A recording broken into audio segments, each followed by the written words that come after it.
Nós vamos continuar o nosso estudo em 2 Coríntios capítulo 3.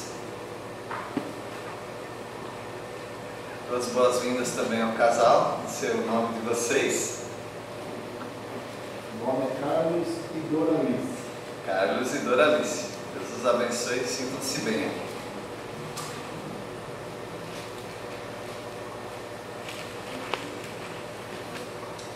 Nós cantamos um cântico que dizia em alguma parte: a Ele a glória. Então, a Ele sempre a glória do nosso Deus, mas nós também carregamos a glória de Deus nas nossas vidas. A palavra do Senhor diz que nós não devemos nos gloriar, mas essa é uma parte da verdade. A Bíblia não diz que nós não devemos nos gloriar. Ela diz que nós não devemos nos gloriar em nós mesmos. Mas sim, nós podemos e devemos nos gloriar naquele que nos salvou, naquele que dirige as nossas vidas. No final das contas, você sempre se gloria por alguma coisa. Seja por você mesmo, pelas suas capacidades, aqueles que se gloriam nos filhos, aqueles que se gloriam pelo time que eles torcem. Você sempre está na cola de alguém. Você sempre está exaltando alguém e, verdade ou não, você sente que exaltando alguém, você está exaltando a si mesmo. Ao exaltar os meus filhos, as qualidades e virtudes deles, será que eu estou pensando só neles?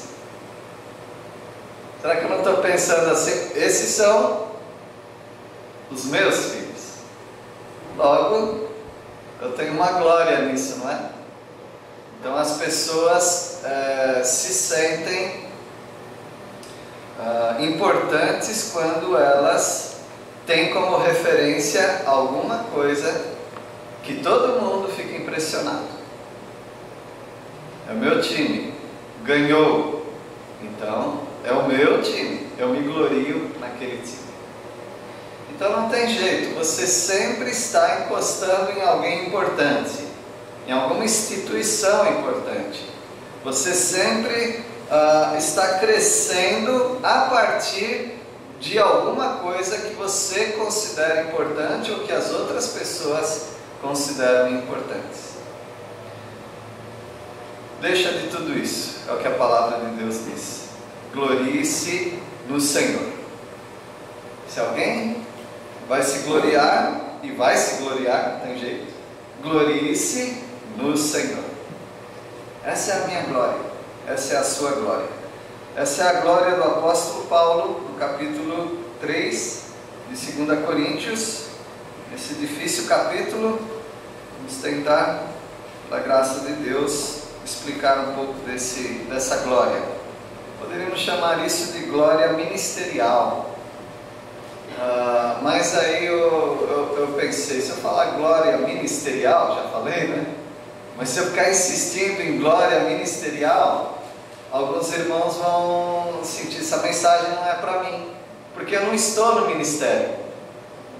Ministério é pastor, outras pessoas que estão envolvidas em algum serviço importante.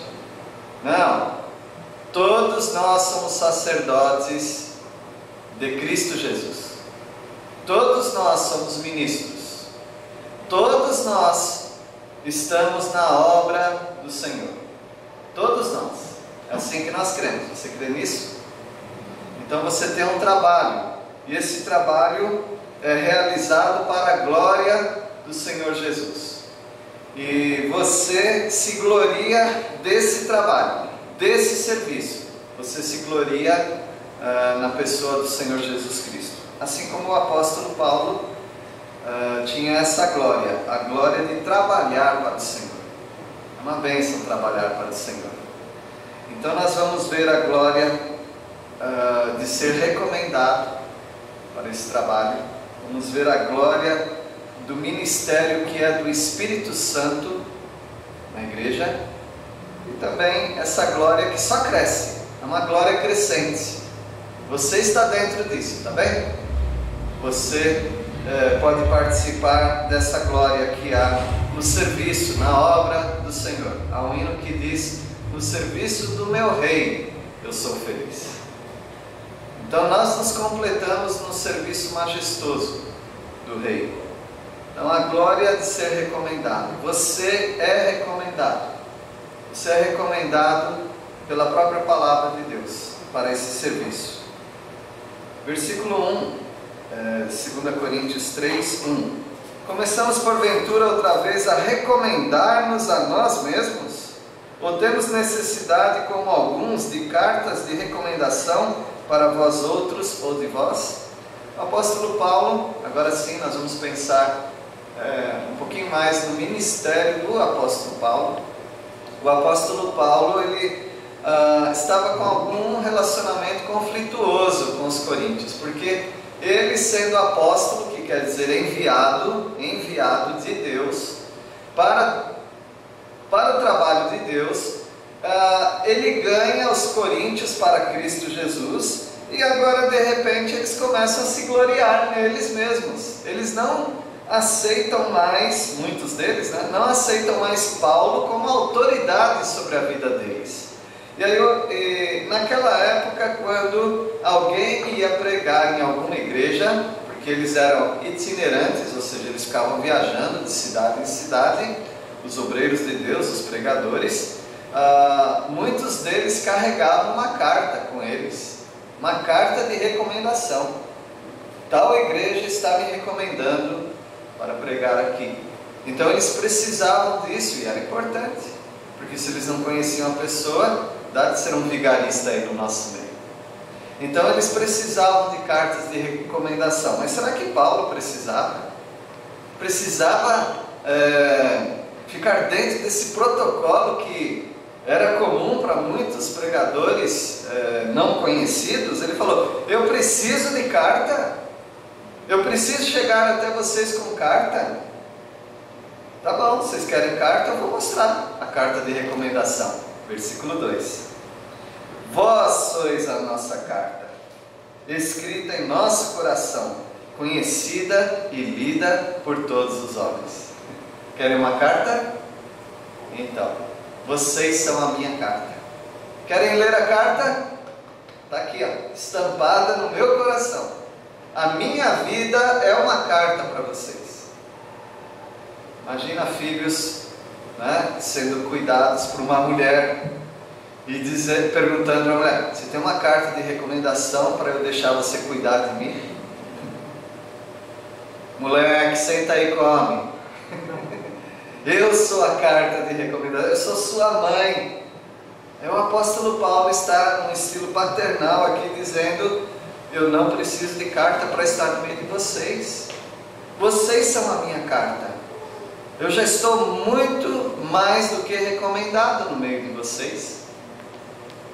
Versículo 3: estando já manifestos como carta de Cristo, produzida pelo nosso ministério, escrita não com tinta, mas pelo Espírito do Deus vivente, não em tábuas de pedra, mas em tábuas de carne, isto é, nos corações. É uma repetição que ele faz.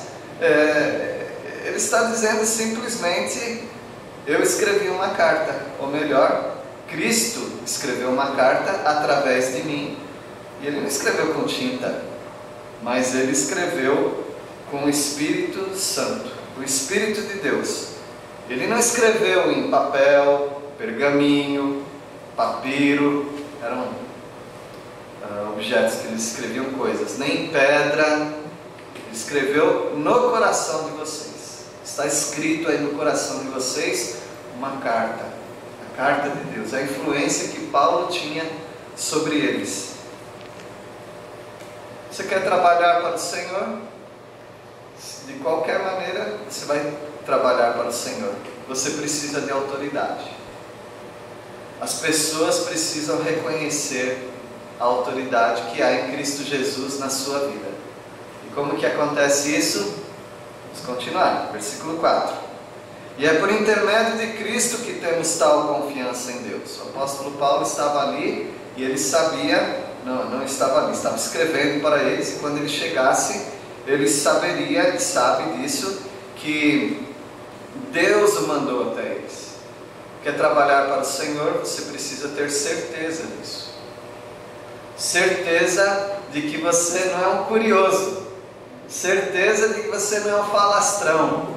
Você não está lá só para falar, para se exibir, para ter poder sobre as pessoas. Não, você tem que ter a certeza que Deus está te mandando para aquilo que você acha, entende que tem que fazer. Versículo 5. Não que por nós mesmos sejamos capazes de pensar alguma coisa como se partisse de nós. Pelo contrário, a nossa suficiência vem de quem? De Deus. Você precisa trabalhar na obra de Deus. Seja lá o que for que você vai fazer no serviço do Senhor, você precisa. Mas você tem que ter convicção que Deus é quem te dá capacidade. Não os seus cursos, não a sua facilidade de falar ou de trabalhar aqui e ali. Não, mas a sua suficiência vem de Deus, totalmente de Deus. Se não for assim, você está entrando num trabalho muito perigoso. Outras pessoas se atreveram a trabalhar para Deus sem serem enviadas por Deus.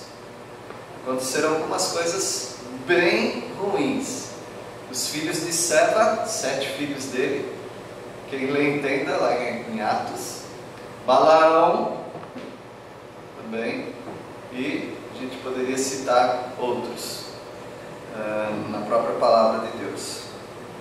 Versículo 6. Então, nossa suficiência vem de Deus, final do versículo 5, versículo 6, o qual nos habilitou para sermos ministros de uma nova aliança, não da letra, mas do Espírito, porque a letra mata, mas o Espírito vivifica. O apóstolo Paulo, ele estava servindo a Deus agora, e ele tem que ter um material em mãos, ele tem que ter um material para ensinar as pessoas. Ninguém ensina nada de si mesmo. Ele tem que ter uma fonte, um conteúdo, e esse conteúdo não era de Paulo. E havia um conteúdo que todos conheciam, chamado Lei de Moisés, ou Torá, que é o Velho Testamento. Ainda incluía mais, tinha mais os profetas, os salmos, como nós lemos hoje.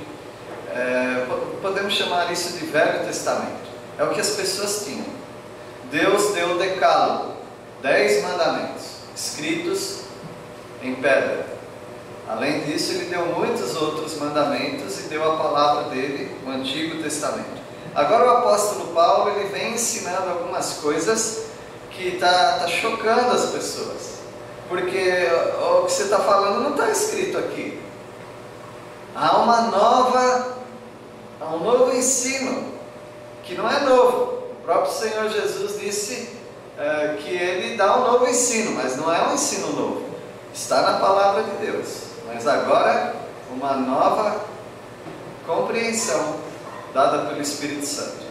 Então o apóstolo Paulo, ao ensinar, ele está dizendo que o ministério dele é uma nova aliança. É um novo testamento, quer dizer aliança, tá bom? Então é um novo testamento que ele está ensinando. Então você não tem duas Bíblias, o Antigo Testamento e o Novo Testamento.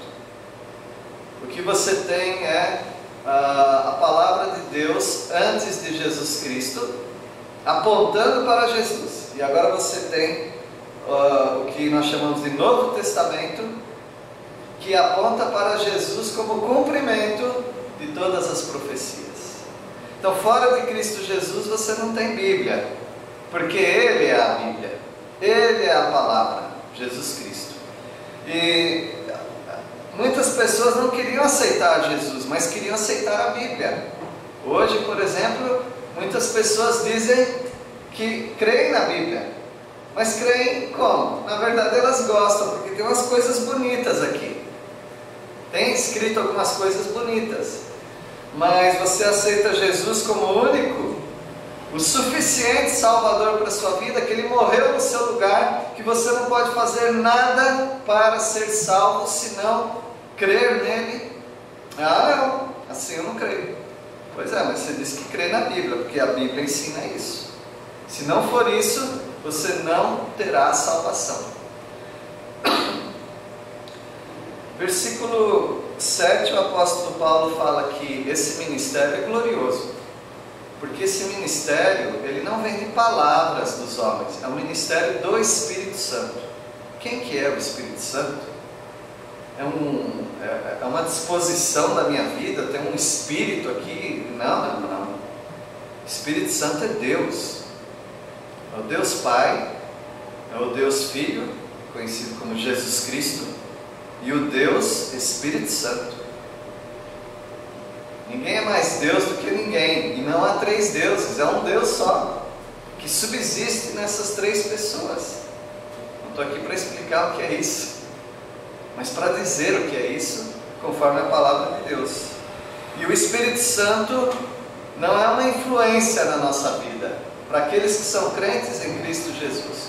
O Espírito Santo é uma pessoa dentro de você que creu, é o próprio Deus dentro de você. E esse Espírito é quem faz você trabalhar para o Senhor. Versículo 7. E se o Espírito da morte, gravado com letras em pedras, se revestiu de glória, a ponto de os filhos de Israel não poderem fitar a face de Moisés por causa da glória do seu rosto, ainda que desvanecente. Ele vai continuar falando sobre isso, mas o que é a lei de Moisés? O que é a lei do Antigo Testamento? Deus mandou, através de anjos, para Moisés levar para o povo 2 tábuas de pedra, 10 mandamentos, só 10, não mais do que isso, 10 mandamentos. Esses mandamentos se tornaram para nós mandamentos de morte, porque Deus falou: quem cumprir, joia, beleza, está salvo, salvo de qualquer condenação. Mas quem não cumprir esses mandamentos já está morto, está separado de Deus. E aí você fala: beleza, então vamos lá para os 10 mandamentos. Nós não vamos agora, tá?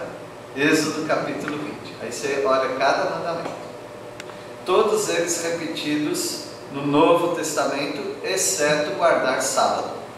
Esse mandamento específico para algo específico que não vem ao caso agora. Mas tenta cumprir algum daqueles mandamentos.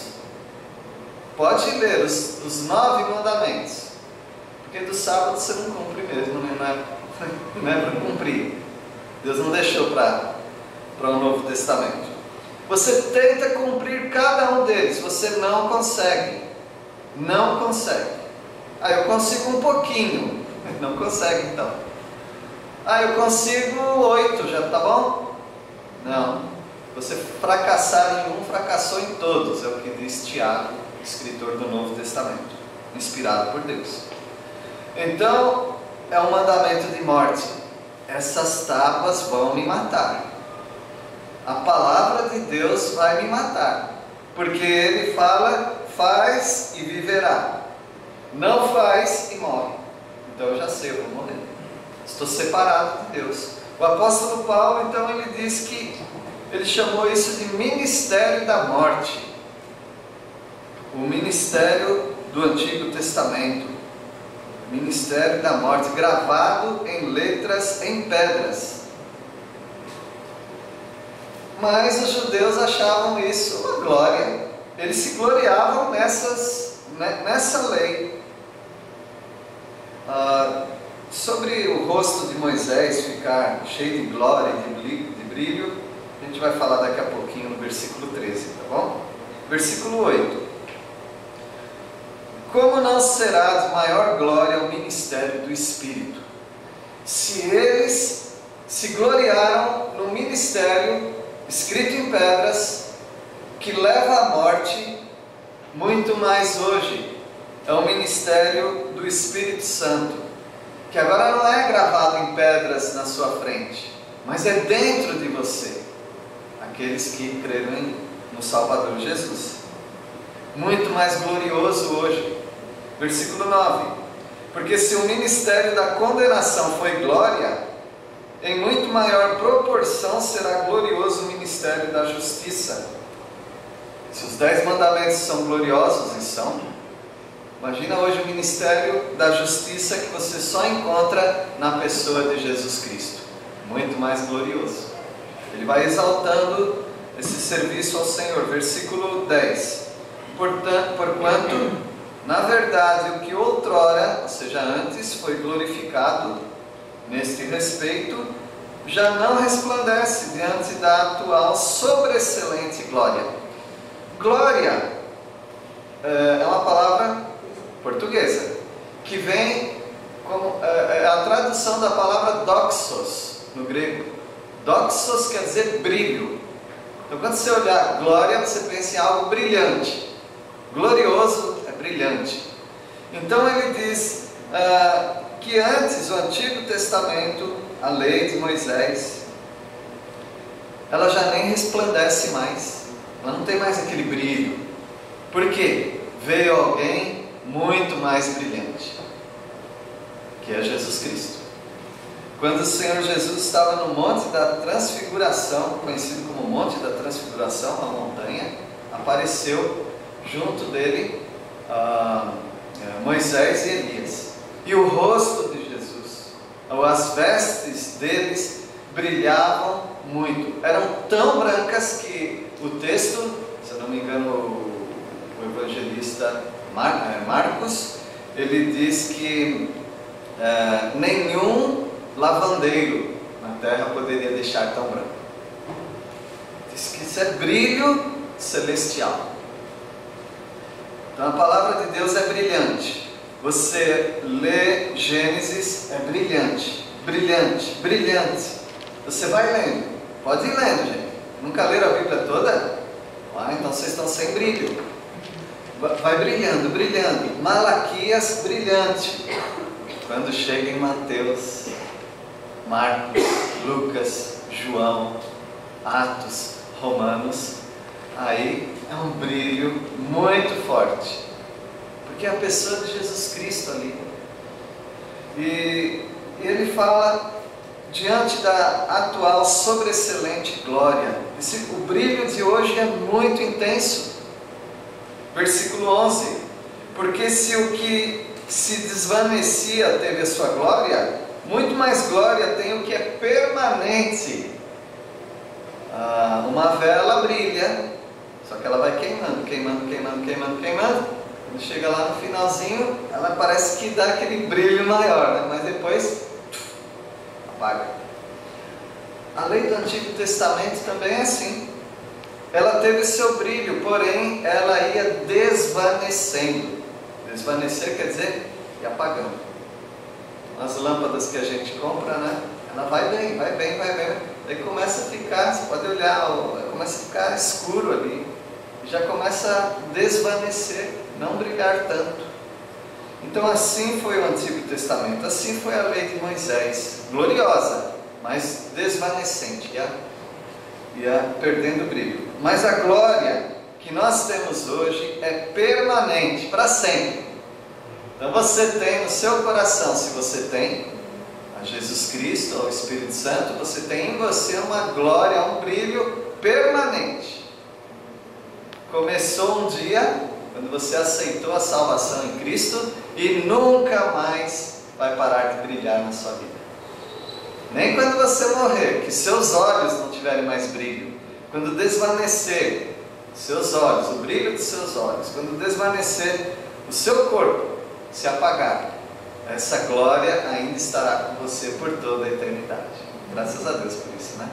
É tão brilhante essa glória, que em Apocalipse 21, também 22, diz que no estado eterno, na eternidade, não precisará do sol, porque o Senhor Jesus, que é o nosso sol da justiça, Ele vai iluminar tudo, Ele vai brilhar por toda a eternidade. Você não quer estar fora disso, né?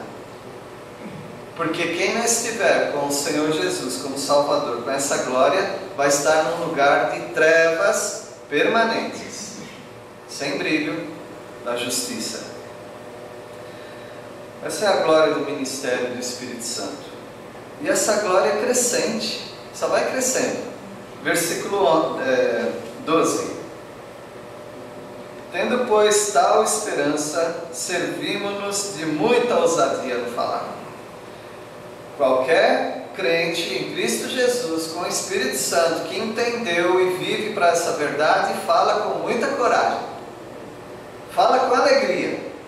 Os olhos até brilham quando você fala dessa verdade. Porque você crê que isto é divino, é de Deus. Você inclusive morreria por essa mensagem. Essa mensagem é gloriosa. Se você tem essa esperança, você também tem ousadia. E aqui está uma preocupação que deve ser nossa preocupação. Se você tem medo de falar do Evangelho para as pessoas que não têm o Evangelho, a luz que você tem está muito fraca. Você não está entendendo, ou você não tem essa luz. Porque quem tem essa luz compreende, ele é ousado no falar. Ele tem a coragem de falar isso. Versículo 13. E não somos como Moisés, que punha véu sobre a face, para que os filhos de Israel não atentassem na terminação do que se desvanecia. Isso aqui chega a ser engraçado, sabia? Porque Moisés, quando ele estava lá, pensa agora no Antigo Testamento, ele recebia a palavra de Deus, ia até a tenda da congregação, até a porta da congregação, e ele falava o recado de Deus. Deus falou comigo, agora eu falo com vocês. Bom, era assim que funcionava. Quando ele estava na presença de Deus, Deus vinha com a glória. O que quer dizer glória? Brilho. Vinha com aquele brilho celestial e o rosto dele. Isso é literalmente. O rosto dele ficava brilhante. Brilhava. A tal ponto que se alguém pudesse entrar lá, porque podia, ia ver o rosto de Moisés brilhando. Tá bom, mas recebeu a palavra de Deus, agora ele vai fazer o que tem que fazer. Virar as costas e ir até a porta do tabernáculo. E ele ia falar para o povo que ele recebeu de Deus. Sabe qual era o truque dele? Porque se ele fosse de cara limpa, ele ia chegar na porta e ia desvanecendo. À medida que ele ia andando, ia apagando. Opa, é um homem igual a gente. E ele não queria isso. Então o que ele fazia? Igual vocês estão fazendo, né? Só que ele cobria tudo. Ele cobria o rosto para que, ao falar da glória de Deus, da palavra de Deus, ninguém visse que aquela glória vai sumindo. Acabou. Não. Então é melhor tampar aquilo ali e ninguém vai ver o rosto dele, a glória desvanecendo. É isso que ele fazia, para que os filhos de Israel não atentassem, ou seja, não olhassem na terminação do que se desvanecia. A glória de Deus desvanecendo. Então, meus irmãos, ninguém aqui tem um rosto brilhante. Pode passar o creme que você for, que for. Você não tem o brilho do céu no seu rosto. Literalmente você não tem. Então você não pode se gloriar. Os anjos têm um pouquinho, tanto brilhante, eles se prostravam para querer adorar, porque é o mais perto de Deus que alguém chegaria. João, que redigiu o Apocalipse, ele fez isso, tentou adorar o anjo falou, não faça isso, eu sou teu conservo. Então, meus irmãos, essa glória que há em Deus, que nós ainda não conhecemos completamente essa glória, ela realmente existe para aqueles que creem no Senhor. Essa glória é crescente, versículo 14. Mas os sentidos deles, quer dizer, dos judeus, do povo de Israel, se embotaram, Pois até ao dia de hoje, quando fazem a leitura da Antiga Aliança, o mesmo véu permanece, não lhe sendo revelado que em Cristo é removido. Os judeus até os dias de Paulo, e eu digo até hoje, 2022, os judeus estão lendo o Antigo Testamento. A Torá, eles chamam também de Tanakh, que aí compreende todo o Velho Testamento, não só o Pentateuco, eles estão lendo. Só que eles não estão percebendo uma coisa, já perdeu o brilho. Eles não perceberam que esse véu, assim como Moisés, está permanecendo ali no rosto, na visão deles, já perdeu o brilho, porque Cristo removeu aquele brilho.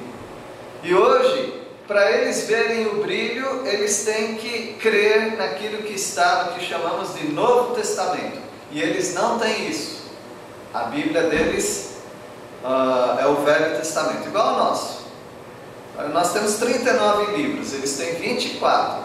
Porque livros como 1 Reis, 2 Reis, para eles é uma coisa só. 1 Crônicas, 2 Crônicas, então vai diminuindo.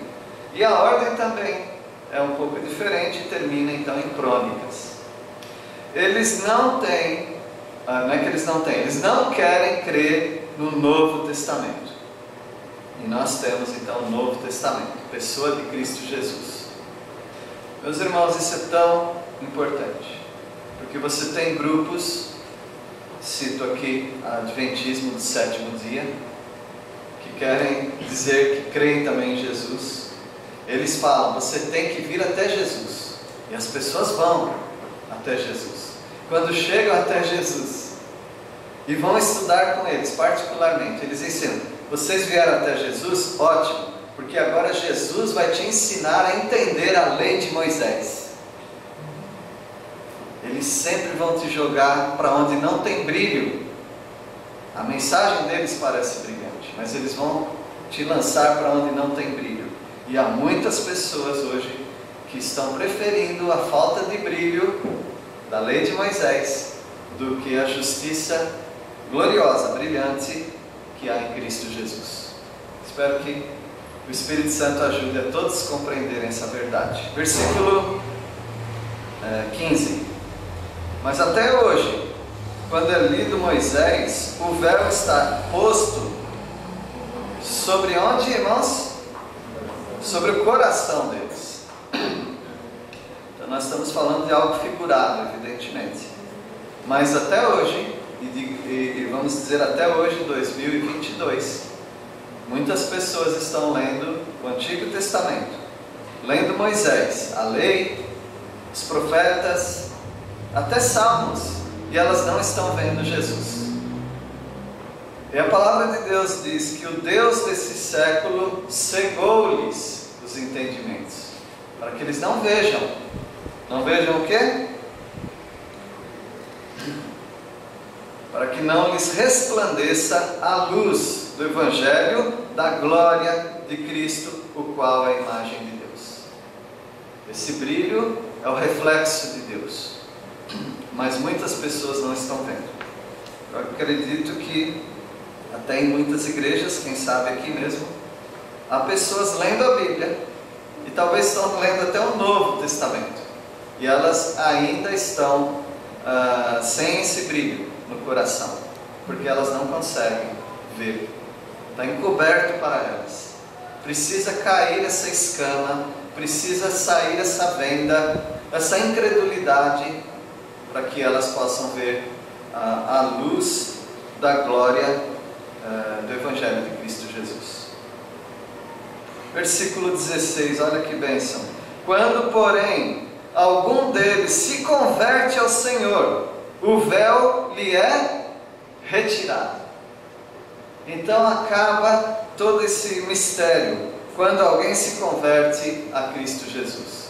Muita gente já se converteu ao Antigo Testamento, muita gente já se converteu à lei de Moisés, e muita gente já se converteu até mesmo para Jesus, um Jesus histórico, um Jesus que ainda está na cruz, um Jesus que ensinava coisas bonitas, um profeta, mas ainda não se converteram para o Jesus substituto. Esse ensino, se não existir, alguém não creu ainda. O que é Jesus substituto? É uma pessoa que humildemente reconhece: eu deveria estar naquela cruz, porque a lei me mata, e maldito todo aquele que é pendurado no madeiro. Eu deveria estar naquela cruz, mas Jesus quem esteve? Para quê? Se você sair por aí perguntando por que Jesus morreu? Para servir de exemplo. Ele morreu porque Ele nos ama. Tá bom, mas tem um pouco mais do que isso. Por que Jesus morreu na cruz? E a resposta bíblica do Evangelho é: Ele morreu na cruz para carregar os meus pecados, para que na morte dele eu tivesse vida. Vocês estavam mortos em seus delitos e pecados. Vocês não tinham chance alguma.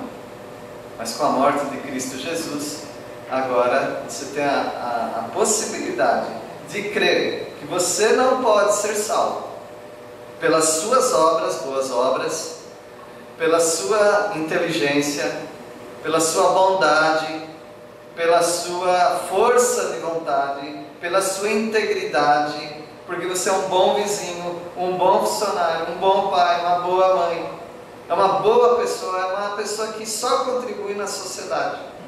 Você não pode chegar até Deus só com isso. Você tem que chegar com um substituto. Você tem que chegar com um cordeiro. E João Batista, quando viu Jesus se aproximando, ele disse o quê? Eis o Cordeiro de Deus que tira o pecado do mundo. Se você não chegar a esse ponto, esse brilho, essa glória, você não vai ver.